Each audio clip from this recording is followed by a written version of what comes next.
datang di Serawung. Ruang bincang bersama Propadi. Bersama saya, Mayula Hana Sukarnazaya dan Mas Wejo Seno Nugroho yang akan melihat sisi pandang atau sudut pandang lain dari wilayah.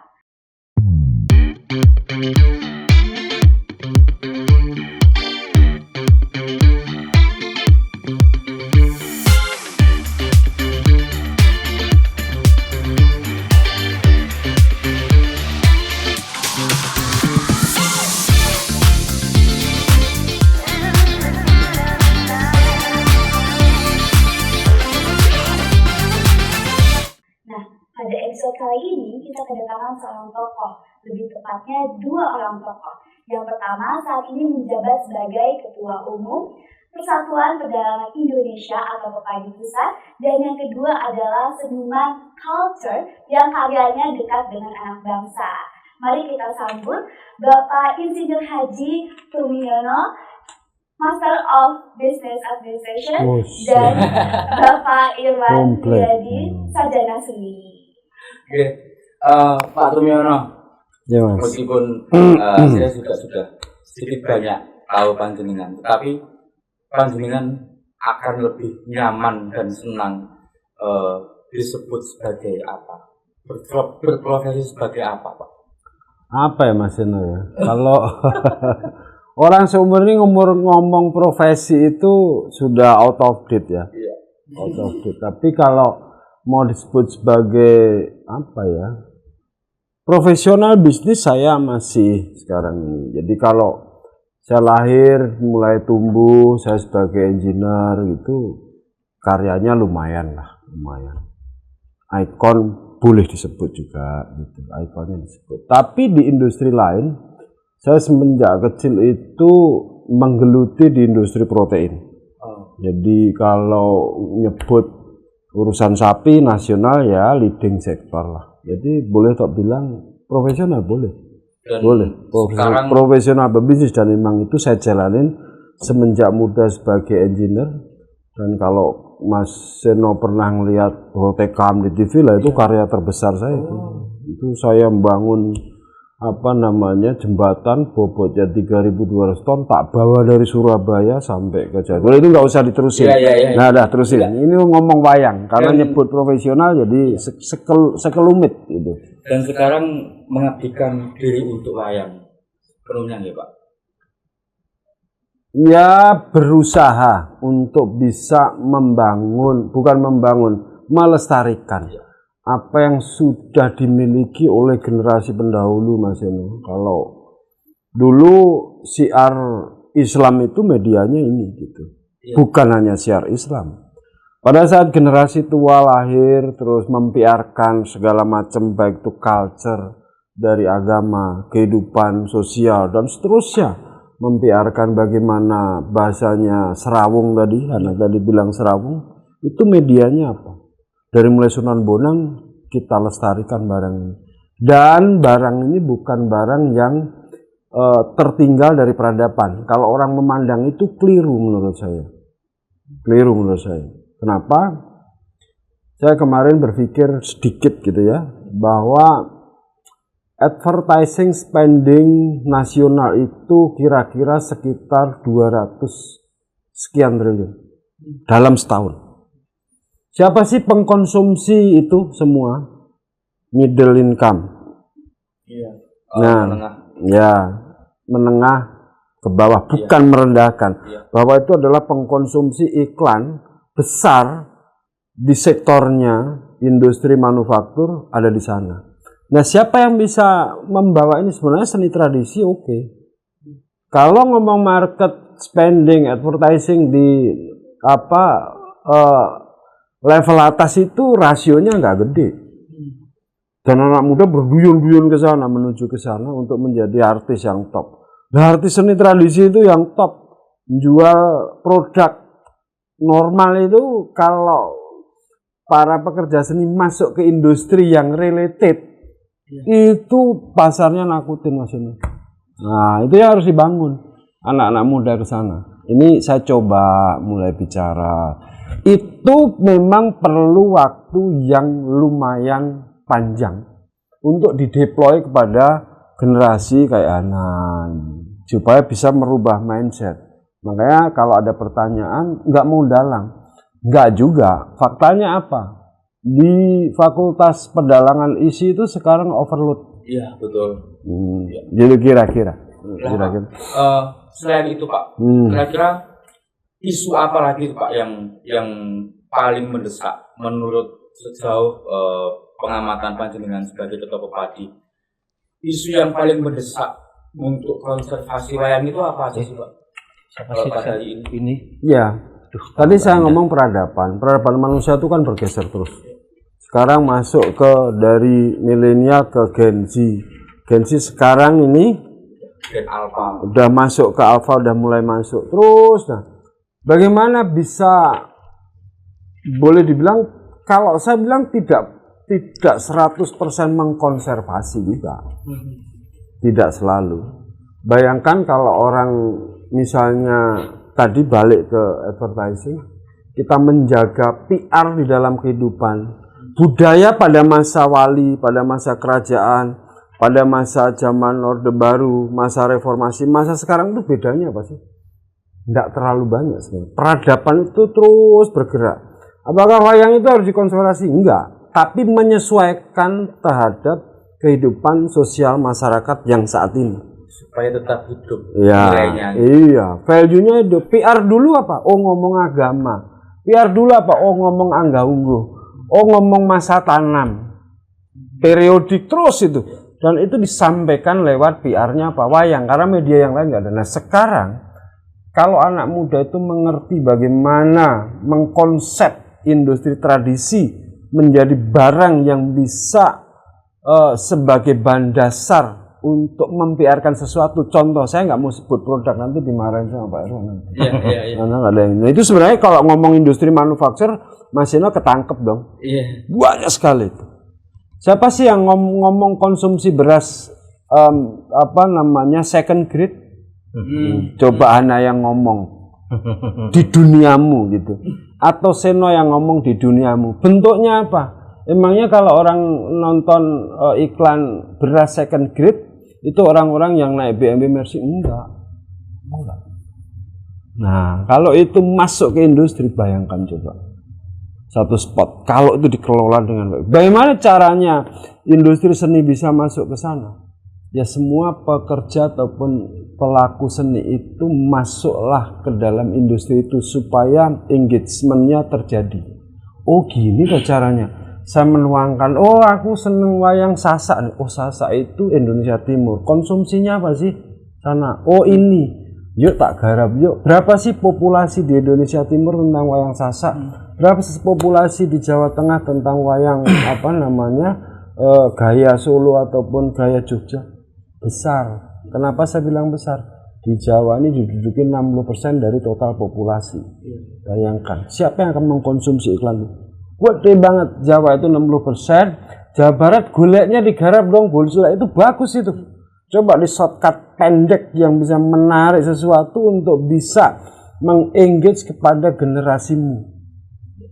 Pak, kalau gitu Pak, artinya hingga saya memandangnya selalu kepada nilai bisnis gitu. Iya. Dan itu memang kalian harus masuk ke sana. Kalau enggak, orang, kok saya maya nggak ada nonton, salah. Karena zamannya beda. Sehingga bukan konservasi, saya bilang, bukan konservasi, tapi menggeser. Oh, dulu kayak gini, zamanku ada ini. Sekarang zamanku medsos. Orang nggak kuat tuh nonton wayang satu malam. Ya sudahlah, tak shortcut video pendek bentuknya Gareng lagi ngapain gitu. Oke. Oh, Gareng lagi apalah, tapi itu jualan beras second grade. Ya enggak? Pak, tapi artinya bayangin coba. Apakah kemudian seni tradisi itu harus juga menjadi industri begitu akhirnya? Harus. Lah kalau kalian tidak menciptakan itu jadi industri, siapa audiensmu siapa? Siapa audiensnya? Emangnya orang bikin film orang barat itu menggrab audiensnya siapa? Kan pasti dia tata itu. Oh, sosiologi masyarakatku di Jawa Tengah kayak gini. Oh, saya harus masuk ke sini nih. Seni tradisi yang cocok di Kudus apa ya? Jangan ngomong sembarangan di Kudus. Itu mesti ngomongnya wayang apa, Mas? Wayang menak. Ya. Oh iya, Enak. Islam itu. Ya bahasanya Islami. Iya, Santri. Ya, yang mau Zakat. jual apa di sana sarung. Nah, sama kopiah, sama baju koko. Itu mengenali audiens namanya sosiologi masyarakat. Nggak bisa tok gebiau ya Mas Eno. Nonton Gatot Kaca karo gak iso. Itu putus kok gitu. Ngerti wayang, detail tahu. Tapi bagaimana men-shortcut itu menjadi sesuatu pada zamanmu. Kalau pada zaman saya tungguin tuh mau ngomong apa ya ini jejeran ini ya. Raja ini mau medar apa tentang kehidupan. Nah itu sekarang geseran ke zamanmu. Saya nggak bisa menerjemahkan ke Z, ke Alpha, tapi kalian yang bisa. Lah, Nah, Mas Irwan, gitu. yuk membawa wayang agar sesuai dengan nafas zaman. Ada tanggapan? Kalau saya lebih bagaimana memudahkan wayang. Oh, Muda itu berarti semangat, muda itu berarti energi. Betul kata Pak Miono bahwa tradisi itu terus berjalan sesuai dengan perkembangan zaman. Jika tradisi itu sudah ditinggalkan, kita juga tidak melestarikan, ya sudah itu akan tertinggal. Kodratnya memang seperti itu. Nah, tetapi nilai-nilai yang baik, yang kita yakini kebenarannya, kebaikannya, jika ini adalah sebagai sebuah nafas untuk terus bisa berkembang membersamai perjalanan peradaban, saya pikir layak untuk kemudian kita kembangkan. Karena seperti apa yang kami lakukan, katakanlah kami mengembangkan wayang, sebut saja namanya drama wayang, apapun namanya, itu tetap akarnya tetap wayang. Secara nilai tetap bicara tentang kebaikan, benar, salah, baik, buruk, katakanlah begitu. Tetapi secara penyajian akan berbeda, karena saya berhadapan dengan Hana yang dengan anak-anak Alpha, Gen Z yang secara literasi itu cepat mencari sumber dan sebagainya. Nah, itu yang harus kita perhatikan. Wayang pun demikian, bahwa dalam penyajian itu pro kontra itu pasti ada. Kita nggak membayangkan loh, Kinarto Sabdo yang kita juluki seorang maestro klasik tradisi, dulu pasti pernah dicela oleh para leluhurnya, sesepuhnya ketika menyajikan pergelaran dalam garap beliau. Gitu. Nah, pun demikian perjalanan peradaban, perjalanan kebudayaan itu ya intinya seperti itu. Bagi saya ya kebudayaan menyenangkan, membahagiakan. Ketika itu terpenuhi, kemudian bisa masuk ke industri. Industri dalam tanda kutip bukan berarti kemudian segala sesuatu diukur dengan uang dan sebagainya, tapi dalam perjalanannya akan ada tahapan-tahapan itu. kan seperti itu. Karena tidak banyak loh orang yang kemudian memberanikan diri bahwa saya meyakini bisa hidup dari saya berkesenian. Tidak banyak.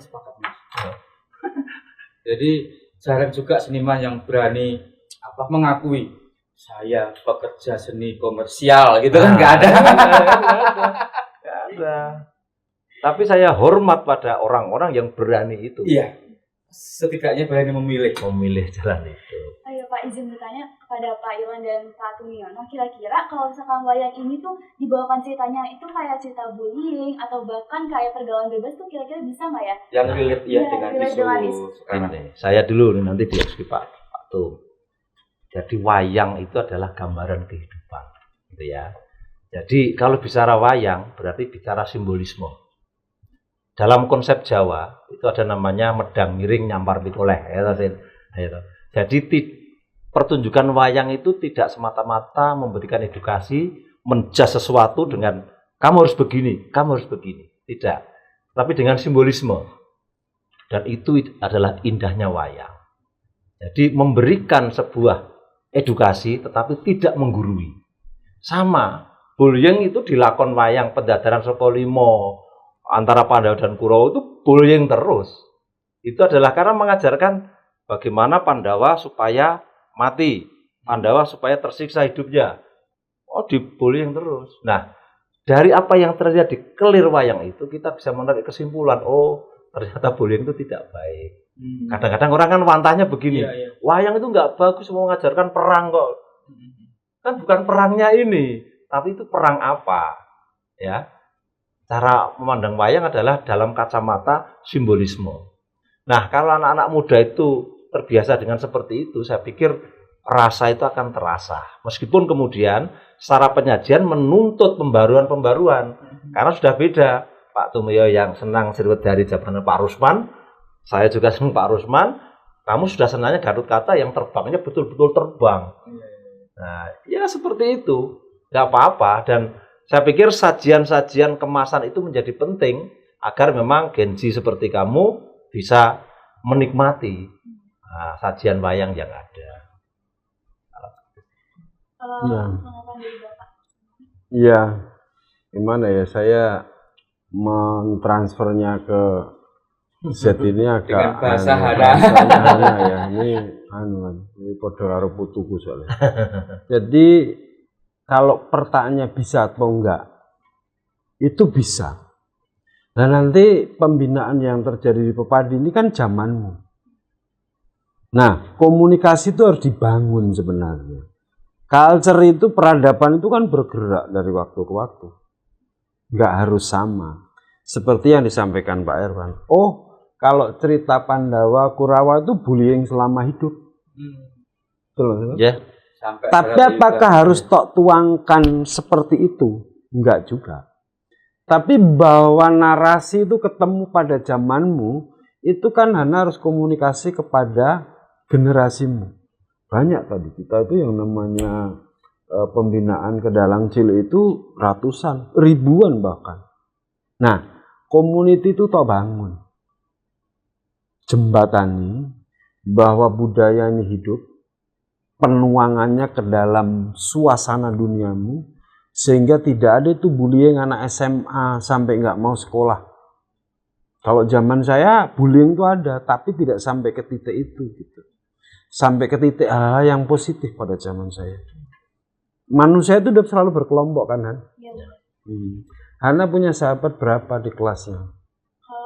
Teman banyak, cuman kalau sahabat saya punya satu. Nah, satu. Maksimum 4 lah kalau saya ngukur, kalau saya ngajarin anak saya. Di dalam kehidupan orang berkelompok punya sahabat 4, tapi punya kelompok lain paling nggak satu kelas 30 orang dong. Satu angkatan bisa kali 4 dong. Dari jumlah satu angkatan 4 kelas kalau dikalikan 120 itu pasti ada satu minimal 0,sekian% yang menyenangi tentang dunia ini. Nah, bagaimana cara bullying itu jadi hal yang positif? Ini apa ya kita tuangkan untuk ngajarin teman-teman saya, drama kah, wayang pendek kah, seni apakah, sehingga menjadi sesuatu yang positif.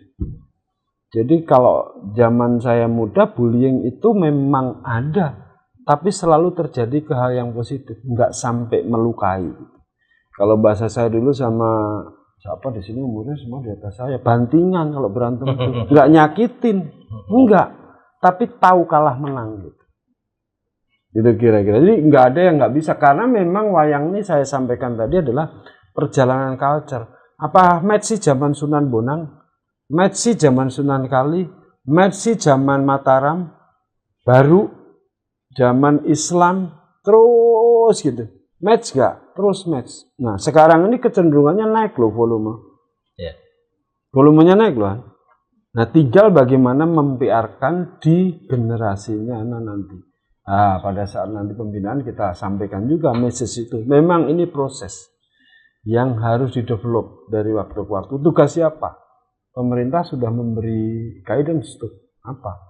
Menteri Budaya spesifik gitu. Itu artinya kerasa. Kalau membandingkan zaman Amerika, zaman kita, Amerika itu sekarang sadar mendidik orang itu tidak hanya pintar saja, salah ternyata. Sehingga orang bisa main pistol di mana-mana. Itu kan bentuk bullying yang sangat dalam. Sadar mereka tentang peradaban. Oh nggak bisa orang itu diajarin pinter tok. Harus beradab, harus mengerti budaya, bahasanya enggak ungguh, dan seterusnya. Sehingga kepandaian dengan peradaban itu berjalan beriringan. Gitu kan. Makasih Pak. Saya mewakili teman-teman saya pemuda ya, juga yang coba obrolin. Bisa gitu. Bisa. Jangan bullying temennya terus nggak mau sekolah. Besok di rumah temennya dicuci sampai bersih di medsos. Apa positifnya? Coba nggak usah dicuci medsosnya itu kompetisi bikin game gitu. Game wayang. Siapa yang hebat? Kamu tunduk ikut saya. Gitu baru hebat. Dan Mas dan Pak Tumiono tadi kan ngomongin masalah perubahan, artinya kan berarti memang seolah-olah wayang itu terus membutuhkan inovasi supaya relate dengan zaman dan generasi yang ada di bawahnya. Tapi sebenarnya batas inovasi itu seberapa? Karena kalau hari ini kan saya rasakan semua dalang sudah berinovasi dan bahkan sangat riuh sekali rasanya ya. Nah, kalau menurut Mas Irwan dan Pak Tumiono, batas inovasi itu ada di mana, Mas? Oke. Batas inovasi itu nanti akan mengarah kepada siapa yang menikmati, gitu kan? Artinya gini, bahwa pertunjukan wayang itu ada tiga stakeholder yang bisa kita tarik di dalamnya. Ada seniman pengkarya, ada penanggap, yang terakhir ada penonton, gitu kan? 3 stakeholder itu harus ada. Sampean bisa karya luar biasa, tetapi tidak ada tempat atau yang nanggap, ada penontonnya juga nggak bisa. Nah, batas inovasi, saya pikir kemampuan seniman, keinginan seniman mewadahi semuanya, ekspresi dan sebagainya, tidak akan ada batasnya. Semuanya berjalan. Maksud saya gini, batas sehat atau batas aman mungkin. Iya. Karena yang batas aman yang paling mudah kita pahami adalah nilai. Nilai, simbolisme, apapun yang ada terkandung dalam peradaban kita, pergerakan budaya kita, itu pasti akan terbaca. Orang akan melihat, misalkan orang dianggap melanggar pakem ya. Itu kan bahasa yang selalu kita dengar itu. Klise banget. Pakem itu apa sih? Ada pendapat begini. Pakem adalah nilai tawar. Ketika sebuah produk itu dipergelarkan, dituangkan dalam masyarakat menonton, menyukai, mau tidak mau, suka tidak suka, ketika mereka menyukai gaya pakaian siapapun dan menjadi model di mana-mana, dia akan menjadi sebuah gaya. Kalau nilai tawar berarti bisa dinego. Tawar artinya orang boleh kemudian, oh ini baik, ini tidak, ini asik, tidak, boleh memilih. Nah itu kan lama kalau orang semuanya memilih yang itu, mau apa kita, kan gitu. Nah, batasan-batasan itu menjadi penting ketika tawaran-tawaran inovasi itu ada batasan pada nilai, ada batasan pada simbolisme yang kemudian mengalami pendangkalan. Misalkan gini nih, saya sebagai kreator wayang orang, drama wayang atau begitu. Akarnya apa? Akarnya tetap wayang kulit, cerita wayang. Saya turunkan menjadi drama wayang dengan pola supaya orang bisa mengerti. Itu ada gradasi yang kita lewati. Kalau kita teruskan tanpa memperhatikan nilai, tanpa memperhatikan apa yang sebenarnya akarnya itu tetap harus dipertahankan, tiba-tiba tercabut, artinya saya hilang. Oh iya. Gitu. Nah, secara tidak langsung batasan inovasi akan ada di sana. Contoh kasus, Bima itu tokoh yang terkenal. Dalam wayang klasik selalu pakaiannya menjadi contoh, suara dan sebagainya. Kemudian tidak semata-mata bisa saya inovasikan menjadi sesuatu yang berbeda dalam bahasa, dalam kostum, harus berubah. Akan ada sesuatu yang hilang. Jembatan yang harus menuju ke sini ini yang harus kita bangun supaya tidak terputus. Karena kita itu mengalami generasi yang terputus. Gap generasi antara Hana misalkan gitu kan dengan adiknya, dengan kakaknya kan berbeda. Kira-kira itulah. Jadi batasan-batasan, kalau ditanya batasan secara inovasi pasti nggak ada batasnya. Ya. Tetapi batasan saya tetap pada nilai yang membingkai, memframe itu. Pak Tum, untuk pengadilan Pak. Iya, kalau kita pilahkan ya, saya sih selalu melihat kacamatanya berbeda gitu. Bukan berbeda dalam arti apa. Pakem tuh boleh aja dilestarikan, nggak ada yang larang. Karena itu memang cerita, sebuah cerita ya. Betul ya Mas Irwan ya? Yeah. Dalam cerita ada pakem, ada kreasi. Sehingga selalu saya kembalikan ke permasalahan perjalanan peradaban bangsa. Perjalanan peradaban bangsa. Itu penting adanya di garis bawah, makanya bahwa selalu sesuatu itu ujungnya apa sih? Value. Ya. Makanya saya tadi ngomong, spending iklan tuh berapa sih? 280 triliun. Tak buka datanya sebentar ya, supaya nggak keliru. saya takut salah ngomong, karena ini ngomong sama anak muda itu biar nggak keliru. Saya buka sedikit. Biar sambung. Tadi yang saya mau kejar itu sebenarnya teman-teman muda itu harus bisa melihat kreasi atau batas inovasi itu selalu diukur dengan sebuah nilai. Supaya itu menjadi virus. Yang tadi, yang ke depan harus disuntik menjadi virus. Jadi sekarang di 2025 itu advertising spending itu bukan 280 malah 338 triliun. Saya bukan nggak pakai data, pakai data. Tahun 2027 akan naik 5,4%. Nah, batas inovasimu di situ tuh, bukan batas area inovasimu. Siapa sih yang garap ini? Coba saya mau tanya Ana, kamu boleh nggak kalau pakai pakaian Sembodro, tahu nggak kamu Sembodro? Itu tokoh wayang, tak ceritain nggak tahu, pasti nggak tahu. Sembodro tokoh wayang, cantik. Itu titisan bidadari dari waktu ke waktu, dan itu diperebutkan banyak orang. Rambutnya panjang terus bagus. Kalau kamu jualan lerak di situ, oke nggak? Pakai pakaian Sembodro, oke nggak? Siapa marketnya lerak? Kamu tahu lerak nggak? Tahu nggak lerak? Nggak tahu lerak. Makanya harus belajar gitu. Itu ada buah bisa untuk keramas. Rambutmu lebih baik daripada campuran yang lain. Kimia. Nah, itu ditinggalin. Siapa yang mengkonsumsi itu? Yang tadi saya bilang, middle income low.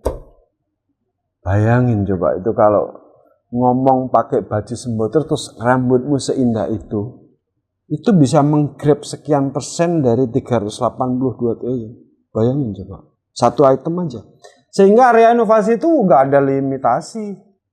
Benar Mas Irwan? Yeah. Yang pakem ya pakem, yang kreasi ya kreasi, tapi nggak boleh antara kreasi dicampur sama pakem dan sebaliknya. Nggak apa-apa bahwa orang masih akan dengerin cerita Ramayana. Yang jelas bukan Nana, bukan Bimo yang dengerin cerita Ramayana. Itu pasarnya sendiri tuh. Dan itu bukan ataupun tidak atau berat untuk bisa menggrab potensi yang tadi saya bilang. Itu baru satu item. Saya mau tanya, yang minum jamu siapa? Papa. Yang minum campuran kunyit sama temulawak siapa? Yang saya. Iya. Boleh nggak kalau itu dibilang ke generasimu, kawanku semua, yang namanya kunyit itu bisa membuat lapisan perutmu oke loh. Cocok nggak? Cocok. Bagaimana itu bisa meng-create economic crowd di level bawah petani? Terus Hana dapat nilai tambah dari itu. Tidak semua orang bahasa saya dicekoi untuk hal-hal yang instan. Itu proses kesehatan yang panjang. Dan itu yang punya cuma kita, negeri kita. Nah, siapa yang bisa melakukan itu? Para pekerja seni tradisi. Modernnya itu nanti akan mulai dikit-dikit akan blended tuh. Silakan aja berinovasi. Siapa yang sih suka di kelas yang volumenya banyak, saya nggak ngomong, mohon maaf kalau ada keliru ngomong low level, nggak bagus juga. Tapi itu adalah masyarakat pada umumnya. Jumlah petani kita berapa sih? Lebih daripada 60% dari total populasi. Bayangin kalau anak jualan lerak, pakai baju Sembodro, atau pakai baju Padang, atau pakai baju Bali, atau pakai baju NTB, atau pakai baju Bandung. Oke enggak? Nah, itu area inovasi sebenarnya. Saya selalu membawa ini ke sana. Akhirnya apa yang kita pelajarin itu ujungnya adalah value.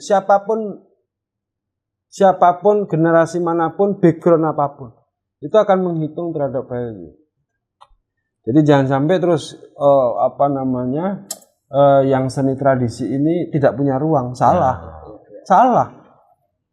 Desainen itu dengan inovasi yang unlimited yang dibilang Mas Irwan tadi, pakemnya biar aja pakem, karena dia yang nonton wayang pakem Ramayana eyangmu tuh nggak mungkin ada. Betul ya Mas ya? Tapi bukan nggak ada gitu.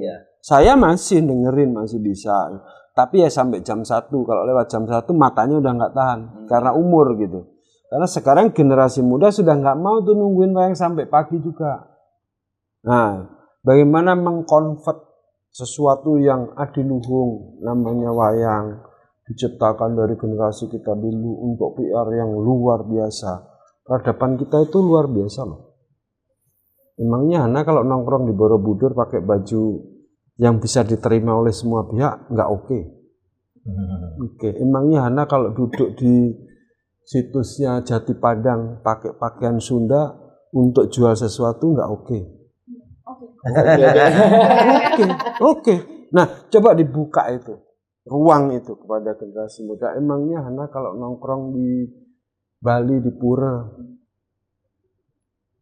dengan pakaian Bali, dengan seni Bali, tradisi Bali, melepas sesuatu, emangnya enggak oke? Oke, nggak bangga. Sekarang kalau ramuan Madura, emangnya tok jual dengan gaya ludrukan nggak oke? Oke. Nah, ruang itu bukaan gitu, bahasamu gitu, dengan bahasa generasimu gitu, sehingga itu multiplier impact-nya luar biasa. Akhirnya orang akan butuh, oh kebunku 100 meter saya tanemin jahe, oh kebunku 100 meter tak tanemin kunyit. Pasti Mas Seno cari. Sekarang nggak pernah nyari dia, karena nggak tahu bahwa itu sesuatu yang luar biasa. Oke. Nah, pernah ke Eropa? Belum. Itu Eropa dibangun emang dari mana? Dari rempah-rempahmu dari zaman ke zaman. Sorry to say, gak jauh. Betul Mas, wajar. Jadi tidak ada ruang inovasi itu, tidak ada bukan nggak ada batas ruang, tapi ada aturan main. Kalau saya engineer, yang namanya balok 2 tumpuan itu hitungannya 1/25 L gitu. Lainnya itu matematika nyusul. Tapi kalau keluar dari ruang itu salah gitu. Silakan. Mas saja jangan. Mas aja. Ini apa? Ini aku tadi dipanggil Mas Mak, terus Mas. Aku mbahnya. Nah, Mas aku kak waktu itu.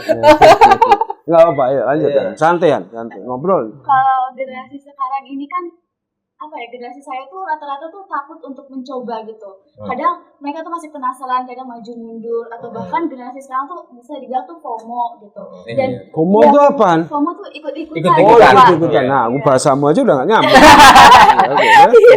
Jadi kan seperti yang tadi ada dalang, itu kan menurut saya tuh biasanya dalang-dalang itu kan orang tua yang ikut ya, tapi ini kan anak kecil gitu. Saya sebenarnya kagum dari kemarin tuh, saya tahun kemarin juga ikut nonton wayang ini karena papa saya ngajakin. Jadi kayak saya ngerasa, wah ternyata bisa loh anak kecil kayak gitu membawakan wayang sehebat itu gitu.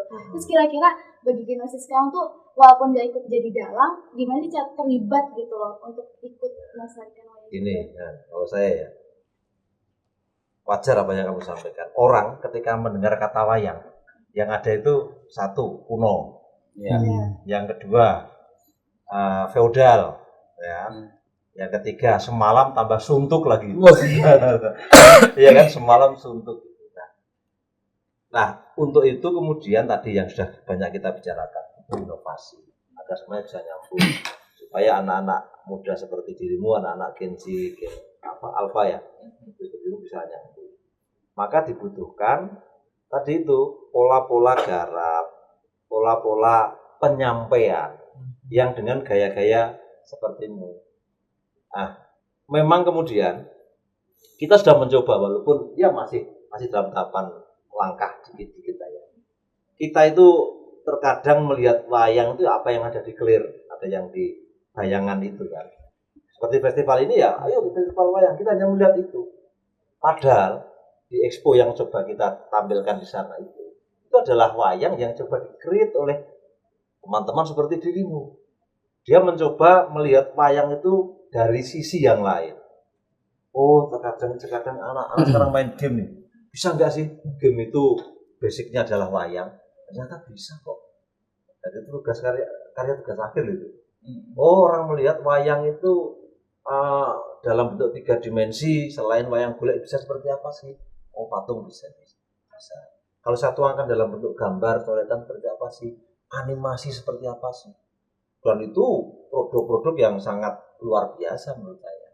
Nah, tadi pertanyaannya adalah ada rasa takut untuk mencoba.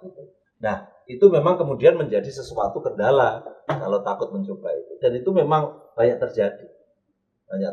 Nah, sebenarnya bagaimana kita kemudian berani mencoba adalah ketika kita mengenali dulu. A priori dulu kan kamu terhadap wayang kan. Nah, kemudian baru ternyata wayang ada sisi yang lain kok ya wayang ini. Nah, apa kamu berjasa untuk kemudian mengenalkan. Nah, kamu kemudian mencari literasi yang lain kan gitu. Karena sekarang itu dengan gadget ini kan anak-anak tuh sudah mau ada kan tokoh Gatot Kaca, ketik aja Gatot Kaca, ternyata muncul literasi tenaga baca itu banyak. Nah, sebagai produk kebudayaan, setiap orang berhak untuk memberikan tafsir. Itulah ruang di mana kamu bisa berada juga. Jadi kamu mempunyai andil besar mengembangkan wayang tetap dicintai. Kalau wayang itu tidak menjadi monumen. Kalau kamu hanya mengikuti arus seperti saya misalkan ya, hanya senang wayang, selalu tutup, ya sudah selesai nanti itu. Karena kamu tidak bisa mengajak yang lain. Bisa tapi tidak bisa dalam skala besar. Nah, supaya wayang itu tetap hidup, ya kita harus bergerak. Bergeraknya kemana? Tadi kembali tradisi terus berjalan sesuai dengan perkembangan zaman. Kalau tidak pasti akan ditinggal. Jadi nggak usah menangis kalau misalkan ada sesuatu yang kamu anggap itu kemudian hilang. Nah, tidak diupaini lagi kok mau apa? Kira-kira itulah bayangannya. Keberanian itu harus muncul karena kamu merasa memiliki. Nah, untuk merasa memiliki berarti kan harus mencintai. Minimal senang dulu, mengenal, berani mengulik. Kira-kira sesederhana itulah. Benar bermakna banget kalau untuk Pak Tumi. Ya, saya tak ngelihat secara keseluruhan. Namanya takut tuh nggak boleh. Nggak boleh. Dalam sudut apapun. Karena rasa takut itu akan memberier terhadap kreasi ini. Pada saat orang gagal, itu sebenarnya dia nggak boleh berhenti. Bahasa saya, kalau saya orang teknik itu selalu ada kurva. Kurva itu pasti pada saat parabola itu ngalami turun. Nggak boleh turun itu. Nah, turun itu titik gagal tuh. Tapi kalian sudah belajar sekian waktu. Katakan misalnya tahun kelima, kurvanya akan turun kalau nggak terawat. Untuk bisa berinovasi lagi, angkat lagi kurva kedua. Tapi kehidupan mengangkat kurva 1, 2, 3, dan seterusnya, itu tidak mudah dalam segala hal. Contoh tadi saya balik ke masalah Sembodro. Itu siapa pasarnya? Gede itu Mbak. Gede banget itu. Gede banget. Nggak pernah coba, nggak tahu. Audiennya belum pernah dicoba. Society-nya nggak pernah dilihat. Sosialnya nggak pernah dilihat. Siapa sih orang-orang yang ini adanya? Kalau kamu masuk pada titik yang pas, itu ngikutin. Ngikutin. Jangan tak pikir sesuatu itu apa namanya. Kalau generasi ini takut melangkah, itu kemunduran. Manusia itu takut melangkah kemunduran. Karena gagal itu berarti pernah melakukan sesuatu. Jadi saya tidak pernah men-trial sesuatu. Saya tidak pernah bisa melangkah berikutnya kalau saya tidak men-trial sesuatu. Nah, trial itu bisa berhasil, bisa gagal. Kalau gagal, kita punya pelajaran untuk menaikkan ke step berikutnya. Nggak boleh, nggak ada. Saya selalu ngomong bahwa pasar kita tadi berapa? 380 triliun. Seni tradisi ngambil 1-2% dari 380, susah ngitung Tuhan. Ini yang itu yang makan siapa? Yang makan siapa? Sejumlah segelintir orang. Nah, hidup di modeling, tapi nggak mau masuk ke segmen bawah yang pasarnya gede. Saya ibaratkan gini, kamu akan masuk ke sektor modeling, jas yang terpakai itu keren, tapi yang mengkonsumsi jasmu itu berapa persen manusia? 10%, tidak lebih dari 10 sampai 20% maksimal. Tapi sendal jepit yang saya pakai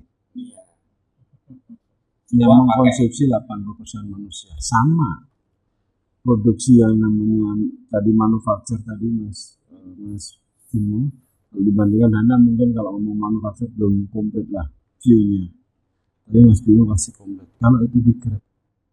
Nah, jadi nggak boleh takut, ada hidup ini nggak ada takut, ada. Semua pernah mengalami kegagalan, dan pada saat gagal nggak boleh berhenti karena sudah mempelajari semua itu, terusin, fokus gitu, nggak boleh bergeser ke titik-titik lain, harus konsisten terus. Sama Mas Irwan tuh banyak pepadi apa dalam anak ini dari teman-temannya Mas Irwan dari muda sampai sekarang 18 tahun terus. Emangnya gampang? Enggak juga, susah. Gitu kan? Pak, ini kan kita sedang merayakan hari wayang ya. Hari wayang nasional. Masuk ke topik ini. Harapannya untuk wayang, Pak Mulyono dulu. Development itu nggak boleh berhenti. Saya kemarin ada yang saya rasain sedikit. Saya pengen menangkap kemauan banyak orang apa sih terhadap pelakunya semua.